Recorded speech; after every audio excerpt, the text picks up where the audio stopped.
Hello, everyone, and welcome to a Channel 781 candidate interview. I am here with Ward 1 City Council candidate Lizzie Gelles. Hey Josh, how are you today? Good. Thank you so much for doing this. It's great to see you.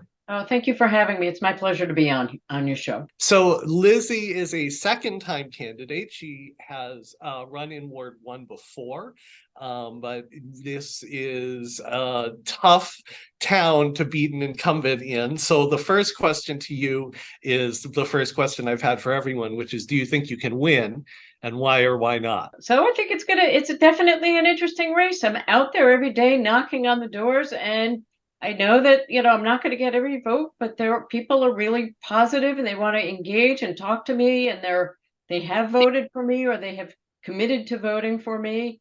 And I hear a lot of reasons why they're voting for me. And one specific theme keeps cropping up is they haven't seen their counselor, and they try and reach out and they don't hear from him. And so there's a disconnect almost. So I think that they want somebody who will be engaged and, local and walking around and talking to people and meeting with people and just not in a specific neighborhood, but the entire ward. So just to make this easy for people who are just getting to know you for the first time and are planning to vote this coming Tuesday, the 7th, what are your top three priorities or the top three issues that are motivating you to run? So for me, the top three are keeping the residential real estate tax exemption at 35%. That's number one. Number two is last year, Colleen Bradley MacArthur put forth a resolution to have new construction be net carbon neutral. It was shot down in such a way that it couldn't be discussed for a year. And I think a year is an awfully long time. We've got some serious climate stuff going on and we need to address it, whether you're for it or against it.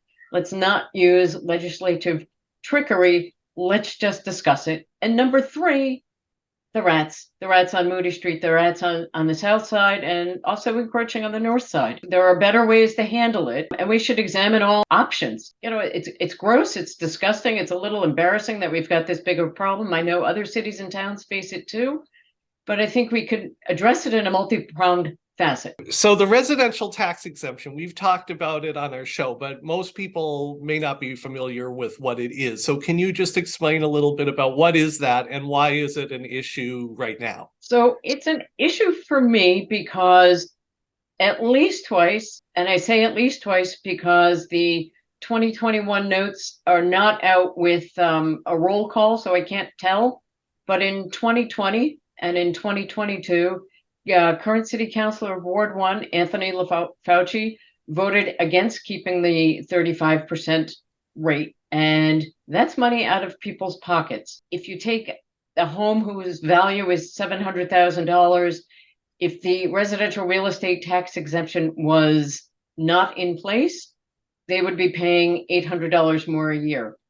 And, that's money out of people's pockets. That's, a tank and a half of oil, if you want to put it that way right now. For those who don't know, if you own your home and you own the home you live in Waltham, then you get, when your value is assessed for taxes, it automatically gets a certain amount taken off the top of the value. So you pay less taxes. That doesn't apply if you're a renter. It doesn't apply to businesses. It only applies to owner occupied. Correct. So it's a pretty popular idea. It lowers taxes for homeowners, which tends to be a popular idea. Why do you think your opponent's against it? So after $960,000 home valuation, they don't get as much, or actually it drops off. So some of his constituents on the Forest Street area, they have $1 million+ homes, and so they don't get the residential real estate tax exemption.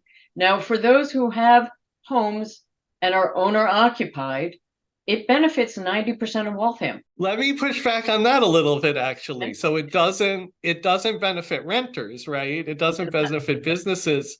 And you could say it is giving something to the homeowners at the expense of renters and businesses. Or is that not how you see it? And that's not how I see it. I see it as encouraging people to come into the city and live here. Buy and live here. And so does that come up every year? So the tax assessor comes out, and then there's two votes for it. The first one is the residential real estate exemption, and there's a number attached to it. And then the second one is the residential factor, which splits the taxes between what residential owners or dwelling owners pay and what businesses pay. And we have, Okay. have a huge business community here that pays, a lot of taxes. I know last time I looked, Boston Properties is one of the biggest owners of property. Mhm. They pay 22 million a year, which helps keep our tax base lower. Because they are landlords, they're not owner occupied. And Well, it's commercial businesses, right? so they are paying a little more, so that owner occupied pay a little less. Okay, thank you. And then we definitely should talk about rats. What do you think is the right solution? I'm happy that the city has moved away from using rodenticide on city-owned property, poison, because obviously the rat eats the poison, the hawks eat the rats, and then we have sick and dying hawks or owls or other predators. Currently, they've switched to a birth control method. That's better, but rats live for up to 4 years, and it's not just ew, but they cause destruction. They chew through wires, they chew through wood, they chew through concrete, they carry diseases. It's just not a pleasant thing. So what we could do is, I know Somerville has used smart traps, which they call it reverse defibrillation. It shocks them and reports back that there's a trap that's got a dead rat, and they can empty it and reset it, but they also collect data as to where the most rat infested areas are. There was recently an article in Business Insider talking about how New York is having success pumping carbon dioxide into rat burrows. And so I could see doing that and then putting the rat traps with the birth control there in case some more come out, and then they're moving on to the next area. You've seen the post of having residents cover their trash barrels, and I'm all in favor of residents covering their trash barrels, but walk up on Moody Street and the city's trash barrels are wide open, so it's like an all-day buffet. Let's get the big belly solar trash barrels that are contained, that rats don't get into, that vermin don't get into, and that also compress the trash so it needs to be collected less, and it looks better. Another thing we can do is see if we can get a grant for restaurants to have their food waste picked up to be composted, not in the dumpsters, and better for the environment. Do you think we need to make changes to our trash pickup system, or do we just need to make people aware that things need to be covered up? Well, what do you mean by make changes to the trash pickup system? Well, in one of the meetings on the budget, the public works director for the city suggested that our neighboring towns have a system where you're limited to how much trash you can put out. However, you are given a free trash can with a lid. And he was thinking that Waltham has great trash pickup in that you can literally throw anything and everything out. It's amazing. Maybe we need to investigate and, come up with a compromise a little bit. Other cities and towns are doing it, having the one barrel, and other towns do a sticker, which I don't want to see a sticker-based system. That's just another tax, if you will, and that's just not something I want to see happen in Waltham. So there's got to be compromise somewhere, and it's to discussion further. Currently, I'll say that trash is great and we should keep it how it is, but let's have a discussion about it and let's understand the whole point of it. And then your third issue that you mentioned was the stretch codes to make our buildings more environmentally friendly. Can you explain a little bit more about how that works and why it comes up for a vote? Why I would like to do it is, I think the clock is ticking on environmental concerns. If we can have new home construction be just more environmentally friendly, whether it's solar, heat pumps, or both, it cuts out the gas, it cuts out oil. There are rebates involved. Yes, the initial cost is greater, but I think the homeowners would enjoy savings over their occupancy in that residence. I know that there was an article in the Times about 3 months now talking about other cities and towns racing towards green energy, including oil-rich cities like Houston, Texas. Their municipal buildings are using wind energy. Tulsa, Oklahoma, another oil-rich city, is racing towards green energy. I've heard it say, why, can't we all agree fossil fuels aren't going away anytime soon? Why should we do anything? Well, we need to do something. And that's patently not true that no other cities and towns are doing anything. And it goes to show current city councilor not doing his homework. or choosing not to do his homework. So this is something the state recommends, the city can choose to adopt it or not. In past years, the city has adopted stretch codes, but this last time around, when Councilor Bradley MacArthur brought it in, it was shot down by the committee that your opponent was on. Yes. And so we would have another chance to adopt that in the next session. Yes, I'm gonna add one thing to it. I definitely want to hear from Eversource. I mean, I was a victim of the October 15th power surge, so I do want to make sure that Eversource can handle any more load increase. It is a concern. It should be a concern for all, but if they give us a thumbs up, then I think we should go forward. So we've got a good summary of your issues. I want to find out a little bit more about your background. First, I want to say I happen to think you're one of the most important people to the LGBTQ plus community in Waltham, because when you ran for city council last time, I believe you were the first person ever to run as an out LGBTQ plus person. And since then, there have been a few more. So that's a big deal. Also in 2021, when we had the first Pride, before it was on the Common, when it was just an experiment, it was able to happen because you and your wife, Nina, agreed to host it. And so that was huge. And that's how I met you. And I really appreciate getting to meet you. But there's a lot I don't know about your background. So can you walk us through your involvement in the Waltham community so far? And what are you most proud of? What I'm most proud of is the fact that Nina and I do a lot of work for, Community Day Center, their evening program. We cook meals for the unhomed. It's a feel good, and we like doing that. And we also donate clothes and whatever we can. When I was talking about this morning, when we were younger, did you ever play the game Red Rover, Red Rover?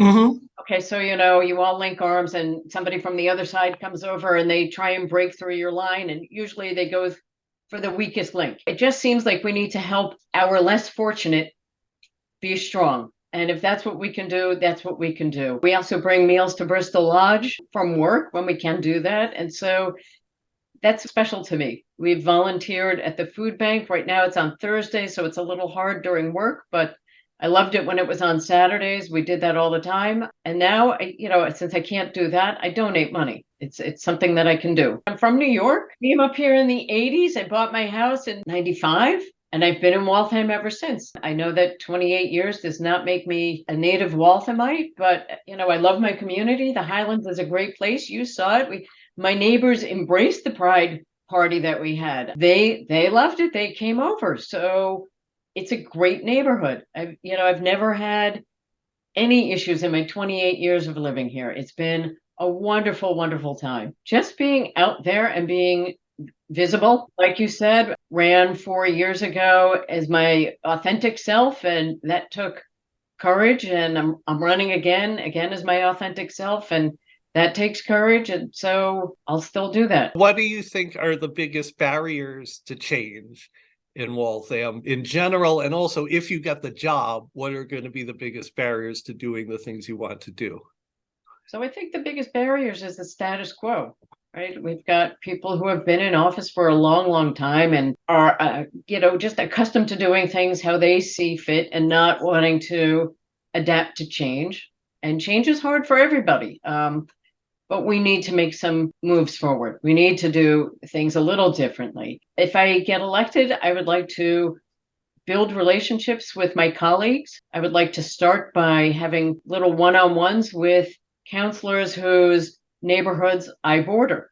So whether it's Paul Katz or Sean Durkee or Joey LaCava, or whoever gets into Ward 3. You are running as part of a team with Councilor Paz, Councilor Bradley MacArthur, and some other challengers for city council seats. Can you talk about why you decided to do that? That's just how it kind of happened, to be honest. I mean, I decided to run literally at the last minute. I had been thinking about it, not thinking about it, thinking about it, not thinking about it. And really the last day, the night before, I was going to write a check to Jonathan, and I was going to empty my account, but I found out we could not do that. And so he said, why don't you run? And I said, I'm just really not sure. And he's like, well, you've got until 8 o'clock in the morning and I'll call you at 8.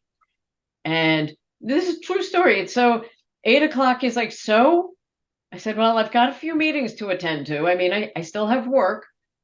but I'll let you know at 9. And at 9 o'clock, I said, all right. So I ran down to City Hall. I went to the city clerk's office and I said, hi, I'd like to pull papers to run for office. And he's like, it's due today. I said, yeah, I know it's due. I'll see you later. And we needed 50 signatures. And within 6 hours, I got some help from some amazing people. We got 75 signatures in less than a day.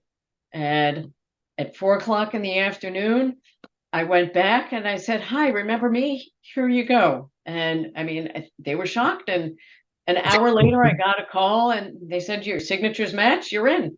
So it was great. One of the main reasons I decided to run was I did not think that Anthony should run unopposed the second time around. This is democracy. People should have a choice of who they vote for, not just automatically walking into the office. I appreciate that. And I'm glad you ended up running. It was a pleasant surprise for many of us to see your name on the list. And so thank you very much. This is part of a series of candidate interviews. You can check out the others on our YouTube channel, and be sure to vote this Tuesday, November 7th. And if you like what you heard from Lizzie and you live in Ward 1, you can go out and vote for her. Thank you very much. Josh, thank you. And thanks 781 for having me. I really appreciated our time together. Thank you.